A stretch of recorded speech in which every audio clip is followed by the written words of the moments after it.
Mr. Nigel Farage. Thank you, Donald, and good evening, everybody. Well, as we speak, Prime Minister May is there in the European Commission building meeting Jean-Claude Juncker, and you can bet your life at this time of the day, the old drinks cabinet will be rattling a fair bit. Speculation that maybe the big summit this Sunday could be postponed. We'll see how that plays out. I somehow rather doubt it. Last weekend, we saw a group I'd never heard of before called Extinction Rebellion, blocking 5 bridges over London, and they were at it again today. They blocked roads outside Lambeth Bridge, Vauxhall Bridge, they blocked Earl's Court, the Elephant and Castle, and Tower Bridge. Who are they? They're a group of people committed to bringing about economic disruption to bring the authorities to the negotiating table. Their beef is climate change, and their main demand, from what I can see, is that the UK should reduce carbon emissions to zero, net zero, by 2025.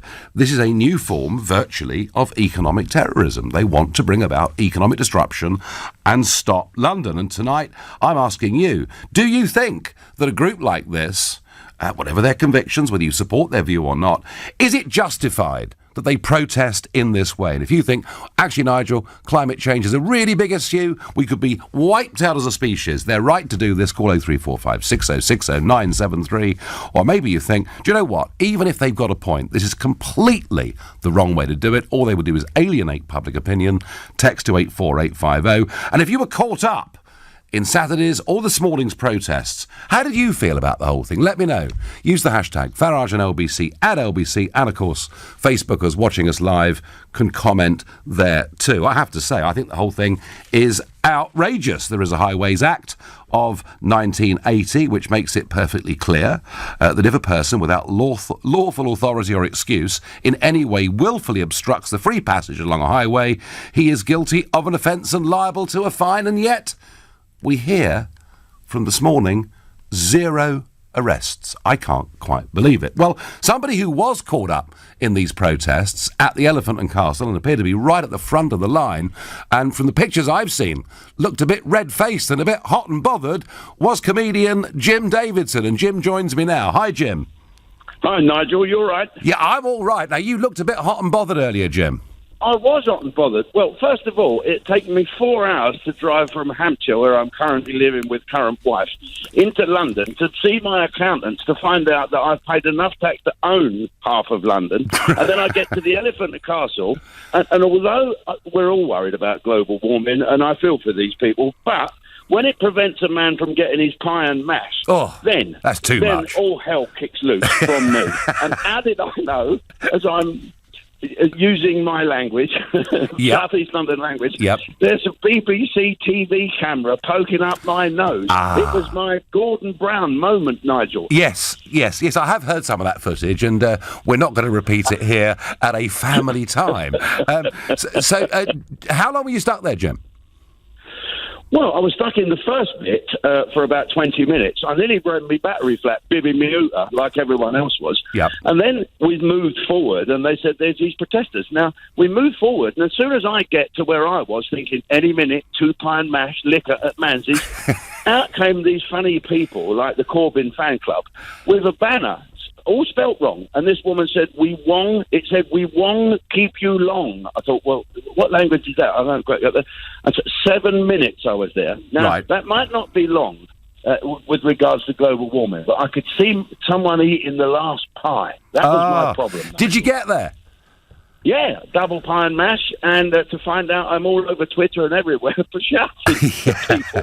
No, I mean, really, I got out the car, Nigel, seriously, and I went and spoke to these 2 policemen who were 12, and I said, look, they're blocking the highway. Surely there's some law to this. And they looked at me as if to say, get back in the car, sonny, or you'll be nicked. And normally that's what happens, so I got back in the car. Well, Jim, I've just quoted it, the Highways Act of 1980. It looks pretty clear to me, and yet not a single arrest was made this morning. I mean, whether these people have a point or not, and, there was a report out a few months ago saying we got 12 years to act, otherwise temperatures will rise and we're in for real problems. Although, to be honest, Jim, we have but it was freezing today. I can't wait for temperatures to rise. Well, we're all shivering. Look, they chose the wrong morning. first. We've got to get the plastic out the oceans, first of all, and then we've got to sort out the global warming, but not at the expense of double pie and mash and liquor. No, absolutely. So an unacceptable form of protest, in your view? Well, I mean, we're all stood there, living in hooters, that's noise pollution. We're all frustrated, blood pressure going up. I look like a tomato, right? And then we're polluting the whole of the Elephant and Castle, where God was born in southeast London. All that carbon being caused with vehicles ticking over and not getting anywhere because of these people who were dressed like extras from, I don't know, some Mad Max film. Well, Jim, I can't work out how they all managed to get the day off work to be there, but there we are. Maybe one of them will call in and tell us why they stopped. Jim Davison. Jim, thanks ever so much for joining us. Good luck with your show tonight. Well, there's just one rather well-known person who got stuck, but, if you were stuck, let me know. But is this an acceptable form of protest? And I don't think it is. And I really do believe, looking at their manifesto, looking at their webpage where they try and raise money and get supporters, I think this language, Extinction Rebellion, will achieve its demands if we cause economic disruption, which brings the authorities to the negotiating table. This is not the language of peaceful, democratic people, and I think we should be somewhat disturbed by it. Let us go to Alex in Bury St Edmunds. Hi, Alex. Hello, Nigel. Hello. I'm completely in support of Extinction Rebellion because I don't think anything else is going to wake people up to this. And this certainly is waking people up. Well, I think actually, Alex, I tell you what, let's stay with me. Let's listen to Ben, who was a protester down at Vauxhall this morning, being interviewed by LBC. Hoping to achieve getting government to actually sit down and to commit to bringing about the climate change policies for I think it's 2025. Why cause all these problems to literally thousands of people? Why do that, Ben? I don't see any other way than to take direct action to try to bring about a change. I've tried other ways. We've been on protests. We've been on organised protests where you just march up a given route. It doesn't seem to get anywhere. So, Alex, all those horns bibbing wasn't in support, I can absolutely assure you, of Extinction Rebellion. It was angry people. So how does this help your cause? Well, you're going to get angry people. You're interrupting the status quo. And most of those people blowing their horns know that they are not going to be stuck in that queue for probably more than half an hour. I mean, they might. A lot of meetings might be missed, but when you get headlines saying that 60% of life has disappeared since 1970, and change is as glacial as it is, I think it's 2040 when the government is looking to phase out diesel and petrol cars, and they patted themselves on the back for the 2040 date. Last time I looked, Alex, the United Kingdom was responsible for about 2.2% of global absolutely. CO2. So shouldn't you all be going to China, really? Mind you, of course, you wouldn't be allowed to do that in China, would you? But isn't the real problem, Alex? They are making, yes. 7.4 billion people, 7.4 billion people living on the planet, and actually, it's what India and China do with CO2 emissions that really matters. We're almost irrelevant. Of course it is, but in the way we're not irrelevant is that people look to countries like ours for the lead, and if we do nothing, the incentive for other countries who are causing, admittedly, as you say, the majority of the problems, if there's no example, then what hope is there? I think to ignore this and brush it under the carpet is. It's bordering on. But there are different points of view on this, Alex. I mean, of course there are. Look, in 1989. I can't stand being in traffic jams. Alex, hang on. Just hear me out here. In 1989, the United Nations said we had reached the tipping point. We were told in July 89 that we had a 10-year window of opportunity to solve global warming. If by 1999 radical change hadn't happened, disaster would befall us, the polar ice caps would disappear. And the thing is, Alex, Yep. It hadn't happened, has it? I readily admit you're hearing a new thing kind of every month. Yeah, exactly. I readily admit that. And everyone has to adjust to the new thing they hear. It almost becomes crazy. But I've heard you yourself, Nigel, sometimes when you've been visiting a town. I think you visited Royal Tunbridge Wells in the summer. And your comment was the traffic was unbearable. Oh, yes. And I was chiming at the radio. I was saying, you're completely correct. And everyone is thinking this. Well, Alex, when your population increases by 6.5 million in the course of 16 years, what do you expect? Absolutely, and that's the fundamental problem is the population. It is. It is. But we found a point of agreement, Alex, and I'm pleased about that. But absolutely. But do you honestly think? Do you honestly think this? I'm calling it economic terrorism because the language that is used in this document is so unpleasant and so threatening. Do you really think that this is the way to go about achieving change?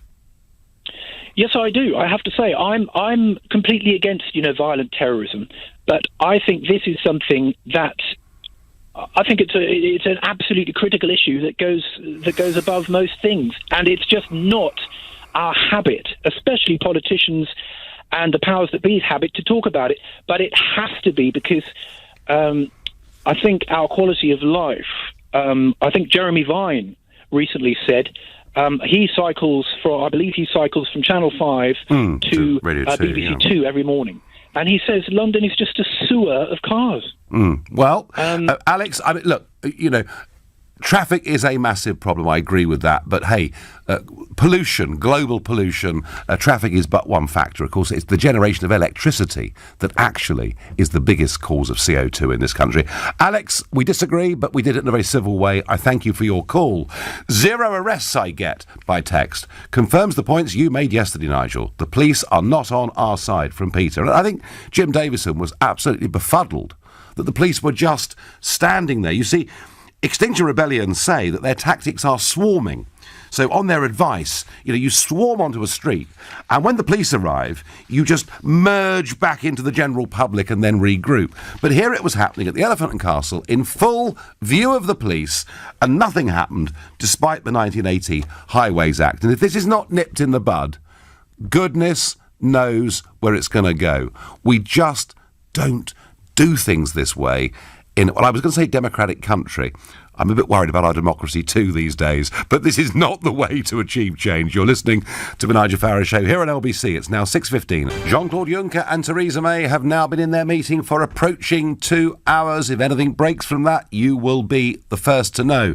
But I'm talking tonight about Extinction Rebellion, a new radical group who have a manifesto that clearly says to achieve their demands, they want to cause economic disruption to bring the authorities to the negotiating table. I find that language very disturbing, and whatever we may or may not think about climate change, I do not believe this is the way to behave. I have to say, given there were 0 arrests today, if this group are allowed to behave like this, they open the door for other groups to behave like this. You could finish up with Brexit protest groups, both for and against, doing all sorts of things all over the country.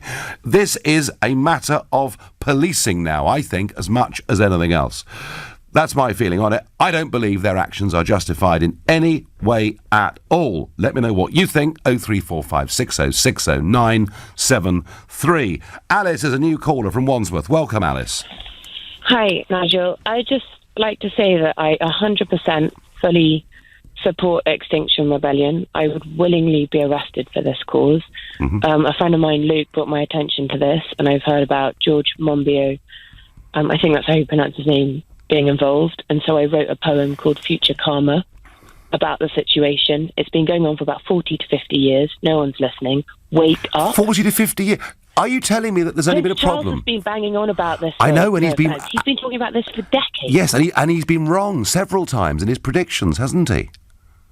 Water levels are rising. Watch Before the Flood by Leonardo DiCaprio. Listen to scientists. Whatever your views, it's imminent. Look at the floods that occurred here in this country. So, it doesn't matter about the 2.2%. We are, if people say, the fifth, richest country, and we are a superpower that people listen to. Lead by example. Plastic bags are illegal in a country in Africa. That more change needs to occur. I can't express Okay, Alice, how important this is. I tell you what, I take a stand back sceptical view of this.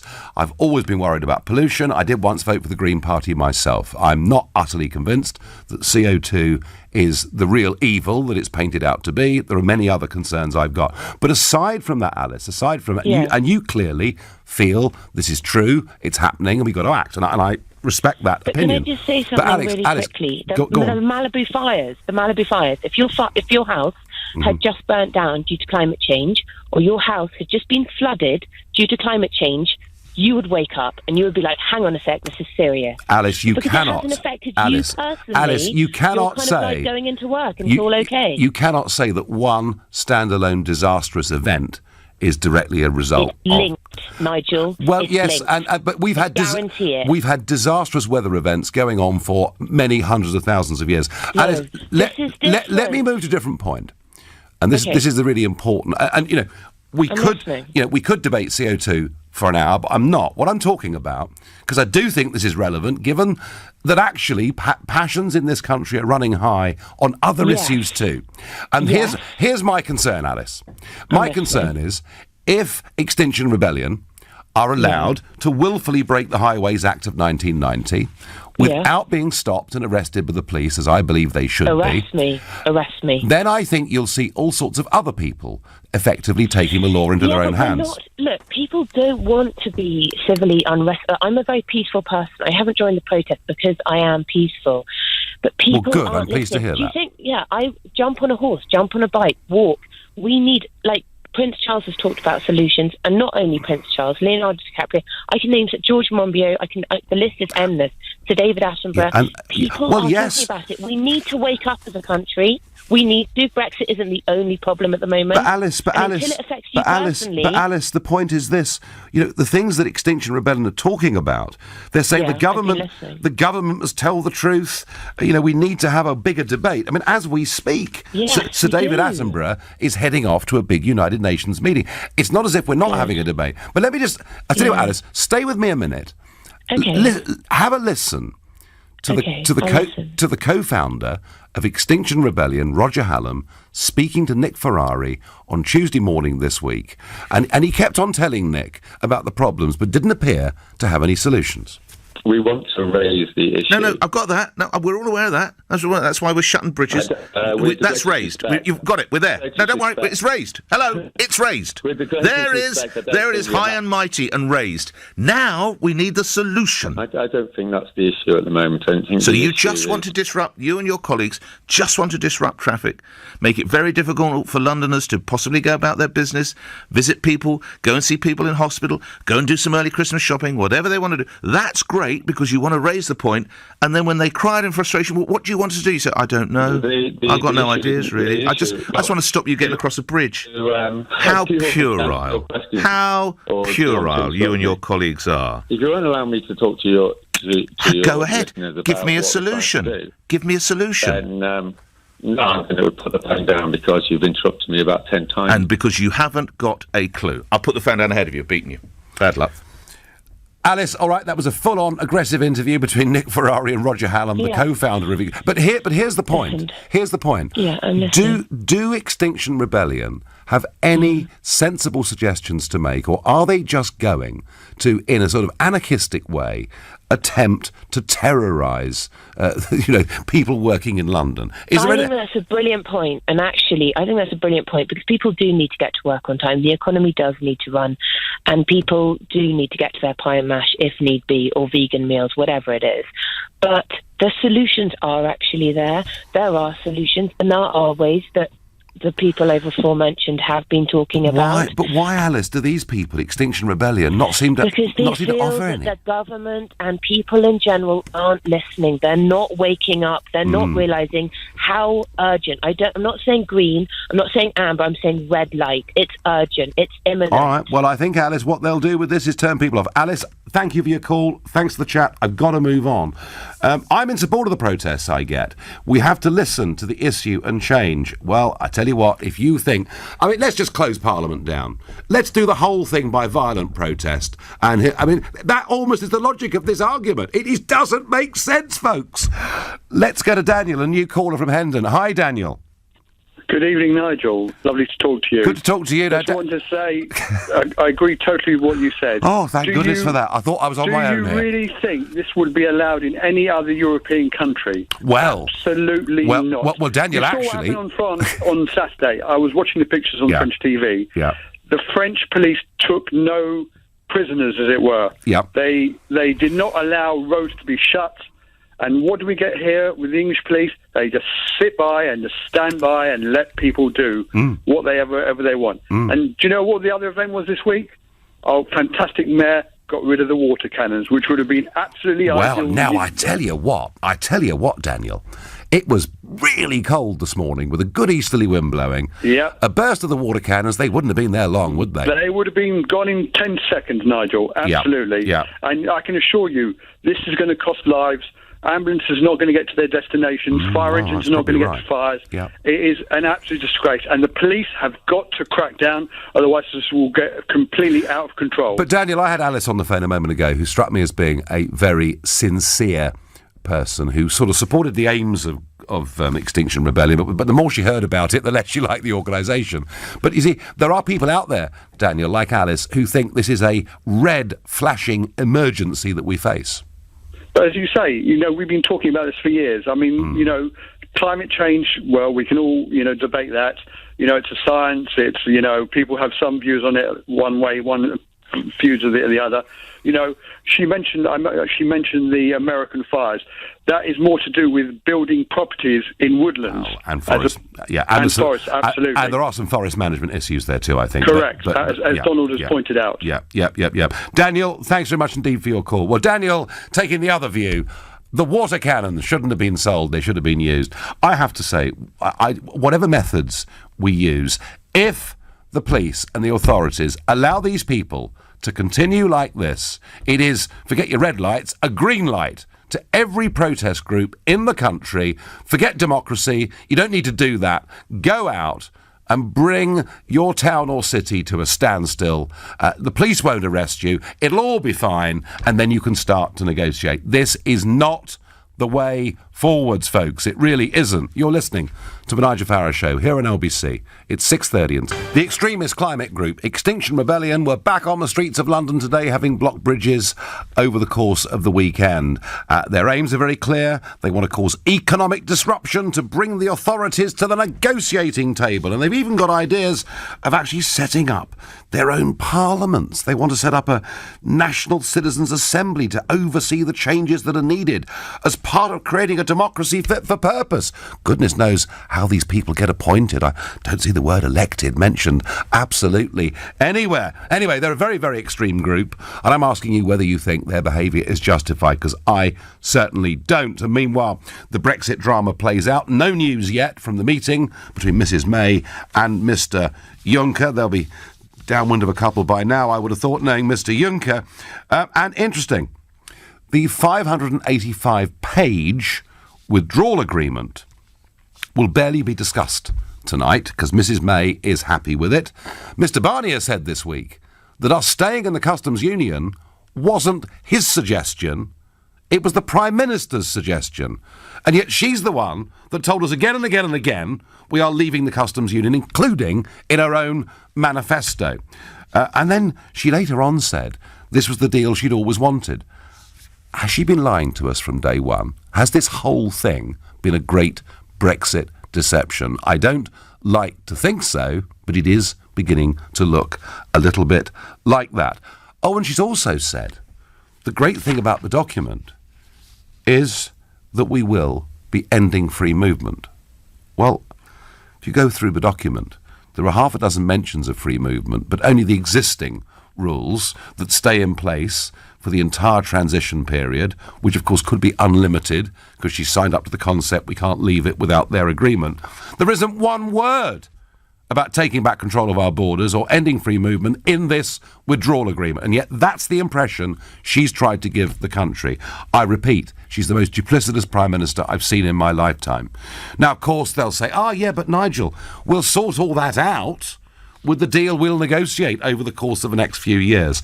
And what she's going to be talking about tonight with Mr Juncker is a political declaration.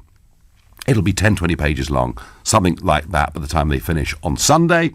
And that will point some way forwards. It won't be legally binding. Frankly, you may as well use it to light the fire.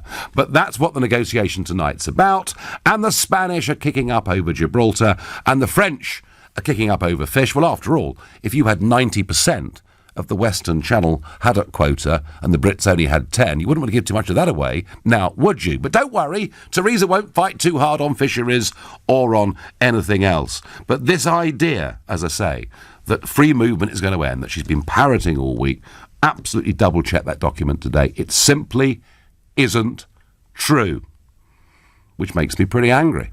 But let's get back to another subject that makes me pretty angry, and that is the police standing by and letting people block the Elephant and Castle and Vauxhall Bridge and Earl's Court and many important parts of London this morning. And the point's been made, it isn't just economic disruption, it actually slows up ambulances, fire engines and everything else.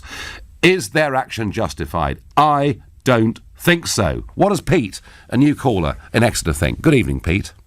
Good evening, Nigel. How are you doing? Well, I'm doing all right, but I tell you what, if we don't get a grip of this, Pete, we will see all sorts of anarchic protests taking place all over our country. I agree. It's absolutely ridiculous. I think these guys, Extinction Rebellion. Yep. It's a bit of a silly name to start with, but I don't. You know what's being extinct here. We're not going to be extinct for a very long time. Well, the argument, Pete, the argument is that lots of species have disappeared since 1970, and the bigger, longer argument is that mankind will be itself extinct unless we take radical action and take it now. Well, if they really, really want to do anything, they're a new movement, a new group, then they should put their heads together, sit down and think, right, what other ways can we approach this, subject matter, and, think of action points, something that you can do to actually make a difference. Think of ideas, new energy-saving Pete, did you hear that clip with Nick Ferrari of one of their co-founders? Hadn't got a single idea, a single positive thing to say, had he? No, and the chap said that, I've done protests, I've done organised protests, and they've just done this protest here, and he said nothing's worked. Well, that's obviously not working for you, is it?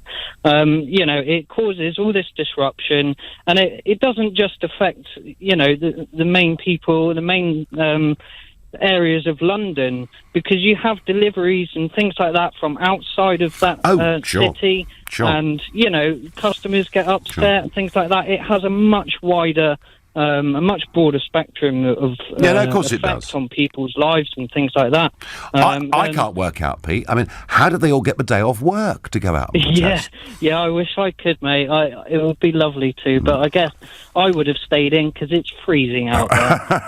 I have to say, Pete, I wonder how many of them work. But hey, maybe that's me just being... Yeah. Maybe I'm stereotyping and making a terrible mistake. No, Pete, I don't think so at all.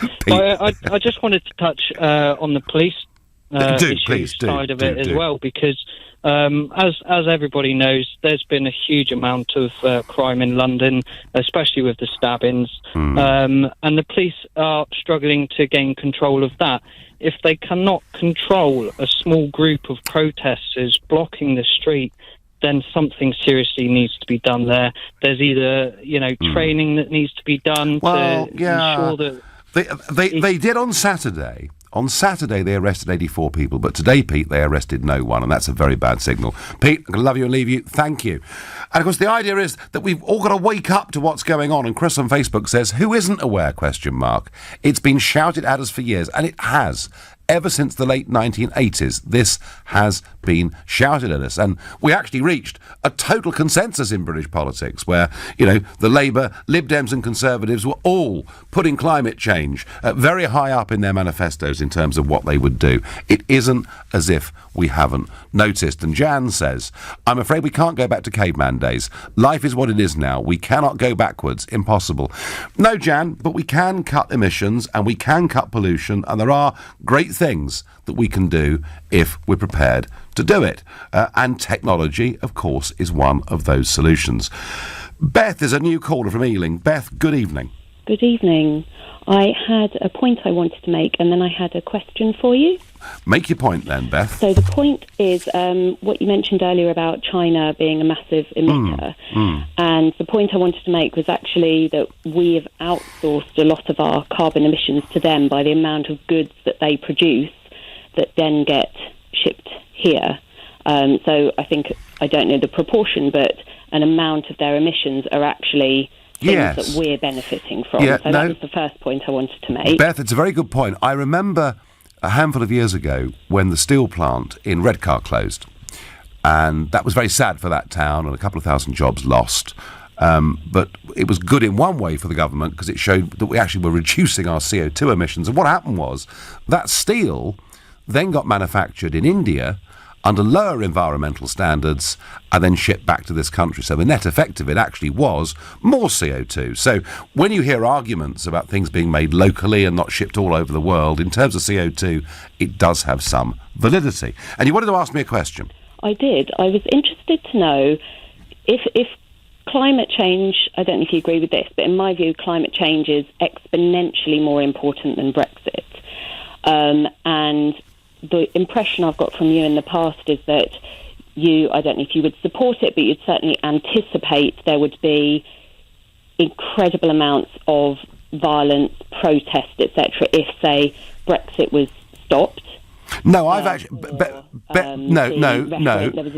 Beth. So I wanted to ask Beth, I've said I don't think that will happen. I've been quite specific about this. The people saying that there could be violent protest, I mean, the Mayor of Manchester, Andy Burnham, and others have said that if people are made to vote again, there could be violent protest. I've kind of said, Beth, well, we're not really like that in this country. But what worries me is if this form of anarchy is allowed to happen in London unpunished, all sorts of other groups could start behaving this way. Would you accept this level of or this type of protest from people that wanted Brexit to go ahead? Beth, I think I've explained myself on that. Nice try. Thank you very much indeed. Going to Guildford to speak to David. David, good evening. Oh, hi, Nigel. I've spoken to you before and respect your views. You're very well informed on Brexit, agree with you or not, but I think that previous lady stole some of my thunder because this makes Brexit look like a walk in the park. But I do agree in a sense that it's not the way to win the neutrals in an argument over, because not everyone's convinced of climate change. Of course they're not. I detected a certain amount of scepticism with yourself, but then you start talking about technology will solve the problem. And I think you've hit the nail on the head. That is what will happen. Oh, Dave, I have been in many ways an environmentalist all my life. You know, I've been a member of all sorts of countryside organisations and, you know, I do care about the environment hugely. I just really worry that we've obsessed on CO2 and forgotten about so many other things that are happening. And I'm not... gas, you know, and then some people deny the effects of carbon itself. And anyone who does, I point in the direction of a guy called Professor Harry Croso. Wasn't a climate scientist, so you could argue he's not biased and doesn't have grants that are at his disposal. He won the Nobel Prize for discovering a new form of carbon, and he is an advocate. Always, he says CO2 causes climate change. So for someone as expert as him, David, we can find experts on both sides of this. I mean, I've met one of the world's leading geologists, and he will tell me actually what man does is irrelevant compared to what volcanoes deep under the Pacific Ocean do every year in terms of whether they're active or not. So we can look at this lots of ways. David, I'm going to have to go. You're listening to the Nigel Farage Show here on LBC. It's 6:46. I think the behaviour of Extinction Rebellion in blocking the roads this morning, again, having done it last Saturday, is totally unacceptable, and we should do something about it. Otherwise, all sorts of protest groups will start behaving like this. Mark in Chessington says by text, Nigel, for what it's worth, a lot of rank-and-file police officers feel that they should have been all arrested too. It's the management that's the problem. And I remind people, whilst there were 84 on Saturday, not a single arrest today. I find that absolutely unbelievable. It's almost like, come on down, do what you like, we don't care. If you want to close London down, you can. Speaking of elephants, I get by Twitter, of course, we were talking earlier with Jim Davison about the elephant in Castle, where he was stuck. No one talks about the elephant in the room. It's the P word. The cause of almost all these problems is population. Well, absolutely, and there was an Optimum Population Trust, who were advising many years ago that restricting population was the thing politicians should be trying to do, but that became a very unpopular thing to talk about, so everyone decided just to simply drop it because it was too difficult. Let's go to Uxbridge and speak to Alex, who's a new caller to the show. Good evening, Alex. Good evening, how are you doing? I'm all right, but I don't like the way these people are behaving, Alex. No, nor do I. I work over at Heathrow, and I've seen very similar things happen to us. Two things spring to mind. Black Lives Matter. They decided to block the M4 spur road coming into Heathrow on one occasion. I remember that. Causing absolute carnage. They did get arrested after, I think it took a couple of 2-3 hours to actually get them moved off the roads. And they got slapped down with poxy little fines. Yeah. Then you had the climate change ones who decided to abandon and block the access tunnel going to Heathrow with a van. Don't recall the fallout from that, what happened. And then they just have these random ones where they come into terminal buildings and cause absolute chaos. Oh, really? Yeah, it's happened. I can't remember them ones, but they came to the terminal building dressed as polar bears once. And the police turned up, airport security turned up, and they gave them a safe space to carry out their protest while they're playing music and jumping around and running trolleys. Do you feel racked with guilt that you work in the CO2 industry? Not really, no. Sorry, I'm being horrible to you. No, not at all. I'm quite happy. I'm not going to say who I work for, but we're quite eco-conscious. We do have lots of environmental policies. We don't like wasting paper. Big investment in modernising our fleet, so we do run a modern fleet. But these protests, they are utterly selfish. They don't do anything constructive, really. Yes, it raises awareness, but the amount of lives they disrupt, and people missing flights, it's horrible. No, those people that miss flights that are flying halfway around the world to go see a dying relative. Yeah, no. Alex, I agree. It's unacceptable. Thank you. And we're getting a little bit of news from Brussels that good progress apparently has been made in these talks. We always hear that, don't we? I can assume, given that it's Brussels and the EU themselves saying good progress has been made, she's probably given away another 10 billion. Who knows? We will find out all in good time. Nigel, can you ask these clowns how I'm supposed to travel 30 miles up the road to central London with all my tools, spares and ladders? I don't think the South Eastern Rail would like that too much. Well, not during the rush hour, they wouldn't know. You're right. I'm going. And again, it's a bank of new callers. Ashley is a brand new caller from Kensington. Good evening, Ashley. Hi, Nigel. How's it going? Great to speak to you. Well, good to speak to you, and you're welcome. Now, wonderful. It's a privilege. Now, Ashley, I mean, the lights are flashing red. We've got 12 years to save the planet, although we have heard that before. We've got 12 years to save the planet. Something has to be done. So maybe, just maybe... Well, you're not going to do that by closing a bridge, are you? Well, I think that's probably a perfectly fair point, although maybe they should go to China and do it there. I know, that's it. Everyone else is doing bits and pieces around the world, and I think we're doing a brilliant job. Personally, I think everything that's going on in London when it comes to climate change, I think it's the wrong way to go about it. Hyde Park, have the protest there. Perfect. Brilliant. But stand in front of an ambulance when someone may be having a heart attack, not a way to do it. No. London has to carry on. It's an immature behaviour, and that is where London needs to change. I think it's more serious, Ashley. I mean, you used the word immature, but I'll read this to you again.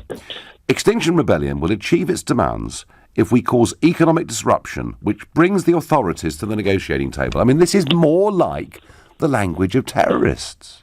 Correct. I couldn't agree more. I think it's absolutely inappropriate. It's immature behaviour, irresponsible, and it does jeopardise the security of London. So should they be... Let alone closing bridges in our situation. So today, Ashley, not be done. 0 arrests today. What do you make of that? Outrageous. I could walk down the road and walk in front of an ambulance, say I'm not moving, and before I know it, I'm looking at a manslaughter charge. Yeah. But yet, close a bridge off, cause a protest about climate change and protecting animals and human beings. Yeah, no problem at all. Let it carry on. Yeah. That seems to be the way we're acting at the moment. Well, Our ethics are wrong. we can't allow it. Ashley, thank you very much indeed. I'd have more respect for these people if they showed the same amount of concern for our precious countryside, which is being destroyed at an alarming rate, says Tony in Church Langley. Tony, I do agree with that. Very worried about what the future, particularly for Greenbelt, is with our population going in the direction that it is. Toby is a new caller from Kensington. Hi, Toby. Hi, Nigel. How are you doing? I'm doing very well. So, protest on the streets, police doing virtually nothing. What does that mean, Toby? I mean, to me, these protesters are protesting in the completely wrong place. Getting the little man who just needs to go to work every day and doesn't want this in their life. Yeah. It's not like no one cares about this in the first place. I don't see anyone protesting outside, for example, the merger of Monsanto and Bayer, who are the largest petrochemical-based companies in the world that pretty much produce all of our food for us. And it's going all over the countryside, all our topsoil disappears, and then the council spend £2 million a mile dredging the river. So you are clearly, Toby, a concerned environmentalist. Yes. But you wouldn't join protests or groups like Extinction Rebellion?